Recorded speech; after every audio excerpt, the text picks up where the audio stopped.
My mother attacked my ex-wife for having 2 miscarriages, causing our divorce and her moving away, but I never stopped loving her, and now 2 years later, I might have a second chance to treat her right. Posted by you/Throwrex husband. I, 28M, used to be married to an amazing woman, 24F. We divorced 2 years ago after dating for 1 year and being married for 3. She was, and still is, the love of my life, and our divorce is my biggest regret. The main reason for our divorce was my mother, who was a nightmare mother-in-law. I foolishly allowed her to interfere in our marriage and mistreat my ex-wife by constantly criticizing her. While I never called my mother to complain about my ex or sided with her against my ex, I should have enforced strict boundaries as soon as I realized she was a problem for us. I did go no contact with my mother twice, during my ex-wife's miscarriages, because I wanted to shield her from additional stress. However, during the second miscarriage, my mother found out about it by reading some texts on my sister's phone. She also discovered through those texts that it was our second miscarriage, and she went ballistic. My mother showed up at our home, and instead of turning her away immediately, I made the mistake of taking her into the living room to try to calm her down and explain things. My ex-wife, who was upstairs resting, was unaware that my mother was there. My mother pretended to calm down, but when I went into the backyard to bring our cats inside, she went upstairs, woke my ex-wife, and screamed at her for ruining my relationship with her. She also made horrific comments about my ex-wife being barren. By the time I got upstairs, 5 minutes later, as the cats weren't cooperating, my ex-wife was in tears. I kicked my mother out immediately, but that incident was the final straw for my ex-wife, and we split up a month later. We agreed to remain friends and acknowledged that we still had feelings for each other, but the relationship was no longer beneficial to her. After the divorce, she went to stay with her father in the UK and ended up getting a job through one of his friends. The divorce devastated me. I went no contact with my mother and started therapy, which helped me understand that my relationship with her was toxic. I learned strategies to manage communication with her, and now we're low contact, only speaking at family events. According to my siblings, she still doesn't see what she did wrong, so I have no plans to move beyond low contact with her. I've never moved on from my divorce. In fact, I think I'm even more in love with my ex-wife now than I was before. I haven't dated anyone else, and she's constantly on my mind. During the first 6 months of her living in the UK, we didn't speak. However, on our wedding anniversary, she sent me a text that read, "Happy anniversary," insert nickname she used to call me, followed by, "I thought we agreed to stay friends, loser." After that, we started texting each other occasionally, for example, on my birthday, her birthday, and my brother's birthday. For my brother's birthday, she sent his gift to my house, and I passed it on to him. Quick note, my brother is gay, and he and my ex have been best friends since childhood. He's the one who set us up on our first date, so there's no weirdness here. In her second year away, our communication became more consistent, resembling a typical friendship. During one conversation, I told her about the therapy I'd undergone after she jokingly asked if I'd cut the umbilical cord yet. She also told me about 2 men she had dated and how those relationships ended. I wasn't weird about it, but it made me realize how much I missed her and how much I still loved her. That night, I couldn't stop thinking about how I had ruined things. I still have our wedding rings and her engagement ring. Due to recent world events, she hasn't been able to visit anyone in the US, but she's moving back in October. I was actually the first person she told. Everyone in our circle is excited, and my brother is organizing a homecoming party for her. The party will likely be hosted at my house, our former marital home, because I'm the only one in the group who lives alone. My brother recently asked me if I'd consider hanging out with her one-on-one after she moves back. I wasn't planning to ask her, but now it's all I can think about. Since they're best friends, I wonder if she might have put him up to it, similar to how she asked him to set us up when we first started dating. I asked my sister for advice, and she said I shouldn't ask her to meet up and should wait for her to take the lead if she wants to. I do think she might still have feelings for me because, during one conversation about one of her breakups, she said, "None of the men over here can handle me like you can." However, her humor is generally flirtatious, so I can't be sure. I'd love an outside perspective. Would asking her out be the right thing to do? Thanks for reading. Edit. You've all convinced me to ask her now instead of waiting until October. It's late here in the UK right now, but I'll call her tomorrow. Thanks for all the encouragement. Edit. I wanted to clarify what I meant by low contact since I know everyone interprets it differently. The low contact I have involves only saying happy birthday to each other in the family group chat. We're never the first to say it to each other, and the conversation doesn't go beyond that point. Whenever she approaches me at family events, which doesn't happen often anymore, she usually asks how I am and for updates on my life. I give her one-word answers and greyrock the rest. My therapist refers to this method as civil no contact, which I think is a more accurate term. She initially freaked out about no contact when my ex-wife first left and regularly blew up my phone. Low contact has been more peaceful. I'm aware this will likely change if my ex-wife and I get back together, and I'll be working with my therapist to create a plan for every possibility. I plan on returning to no contact after the phone call tomorrow, and I want to make it as safe and peaceful as possible. If a tiny bit of conversation is what it takes, I'm willing to do it. Update 1 day later. I asked if she'd like to come out to dinner with me when she gets back. She said yes. She even asked me what took me so long to ask, Lamau. She told me that if I hadn't asked her by the week before her return, she would have asked me out herself, so thank you guys so much for pushing me to call her. I feel like me making the first move is more meaningful, especially since I was the one who ruined our marriage. I'm literally on cloud 11 right now. We're planning to take things slow this time. We got engaged after 6 months the first time around, Lamau. I'm also going to be picking her up from THE airport. Should I bring her flowers? I also spoke to her about my mom. She was aware of the civil no contact arrangement I had, and she said she didn't mind if I kept it, but I made it clear that I don't want to anymore. I've only been tolerating my mom's presence for the sake of my siblings and their children at events, but I've decided to stop attending those events and instead celebrate important occasions with them separately. I'm hoping my nieces and nephews will harass my siblings about me being missing from their birthday parties so much that my siblings uninvite my mom, Lamau. I know I'm their favorite uncle. I apologized to her profusely, but she said she'd hang up if I kept apologizing, so I had to stop. I know this is just the beginning, and more apologies will definitely come as we start unpacking our failed marriage, so I'm trying not to max out her apology acceptance capacity just yet. She's also agreed to start couples counseling with me when she gets back. We even discussed the possibility of moving to the UK if we get married again. She mentioned wanting to stay in the town I'm currently in for the next few years because she's missed her family and friends here a lot. Her maternal family is here, but her paternal family is in the UK. Still, she said that moving back to the UK isn't completely off the table.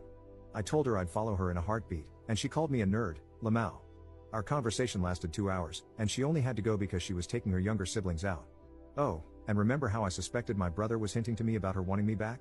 I was right. She admitted she'd been asking him to drop hints. I saw a comment earlier saying I should have just asked my brother to spell it out, but trust me, he's insanely annoying. I'd have to hold him hostage to get him to say anything. I know there's so much more to discuss in the month before she returns, and I'm putting together a priority list. Dealing with my mom is at the top of it. I told my ex-wife I wanted to sell the house so my mom wouldn't have my address, and I swear she wanted to reach through the screen and choke me. She loves the house and said I can't list it or even talk to a real estate agent until she gets a chance to look around again. Of course, I'm happy to oblige my queen.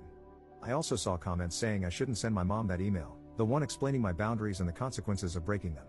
Since my ex-wife doesn't want to leave this town for the near future, and given how small the town is, it's likely my mom will run into us, either together or separately. I already run into my mom at least once a week, and we just ignore each other.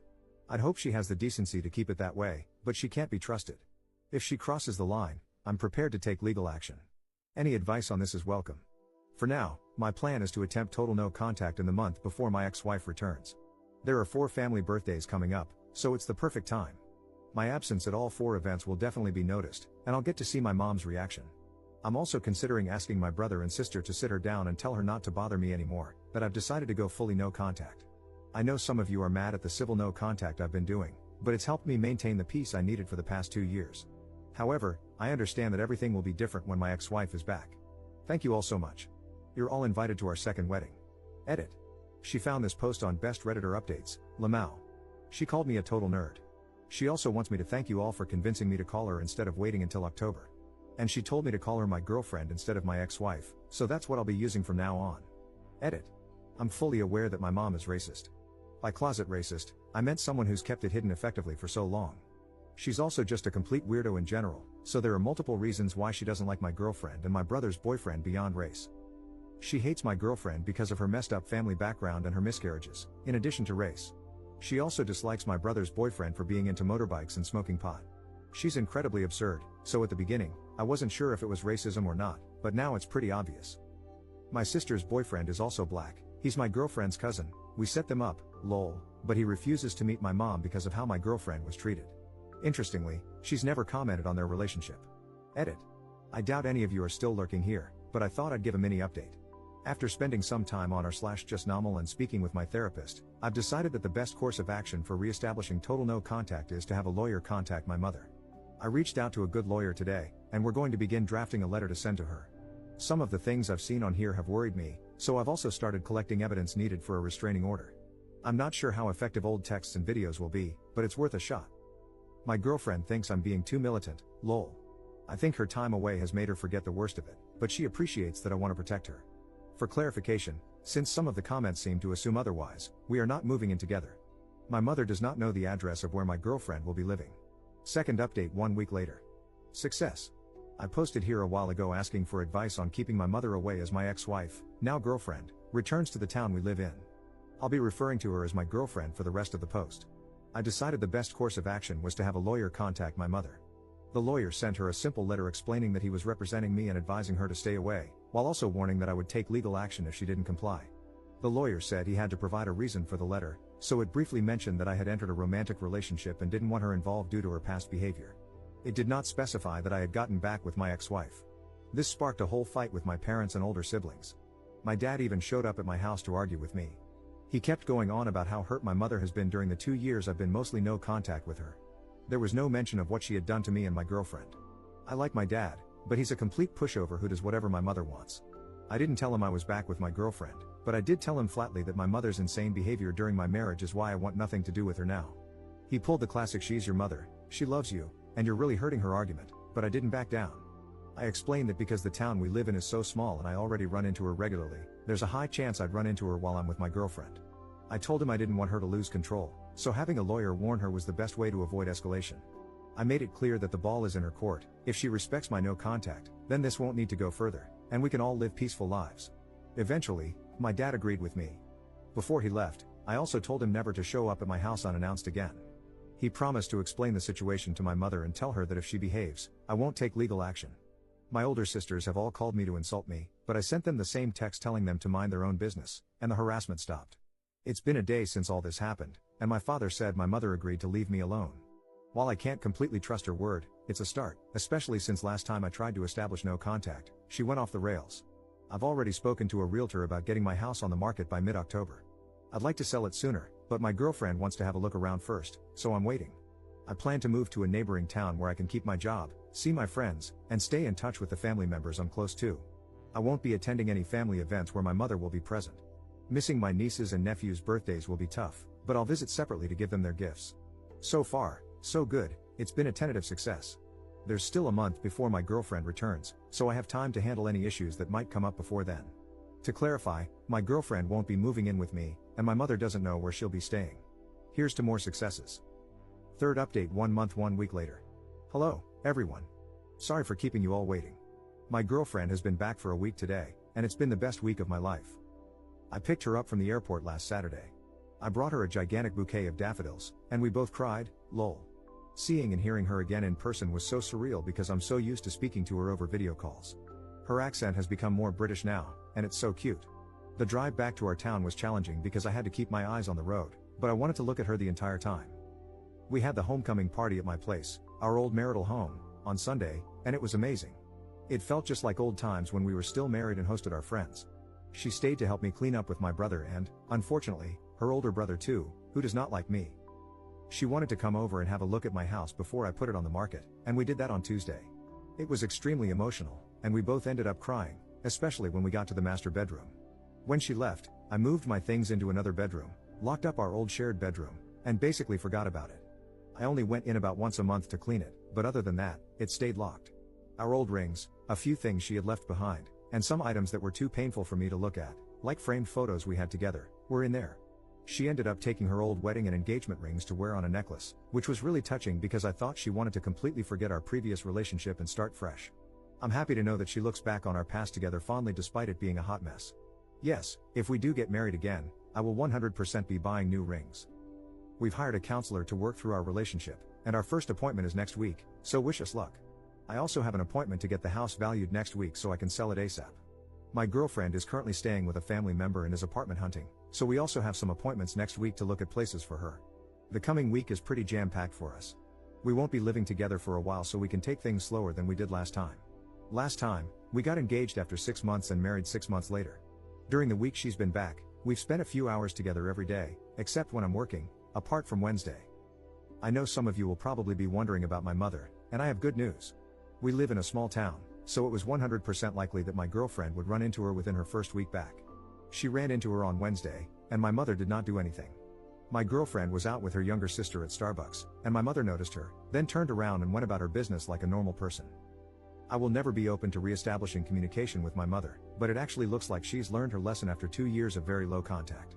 Unfortunately, my lawyer said I probably wouldn't be able to get a restraining order against her, so I seriously hope she continues to behave. According to my siblings and father, she didn't even tell them she had seen my girlfriend. I need to clarify that my mother does not know we are back together, and I'm hoping to move to the next town over to keep it that way. Once again, thank you all for your support and encouragement. I will be eternally grateful that you convinced me to ask her out back then instead of waiting until now. She wants me to thank you all too. You're all awesome. Comment update 4 months later. We moved in together. My girlfriend couldn't find an apartment she liked, so we decided to live together again. Other than that, there are no new developments.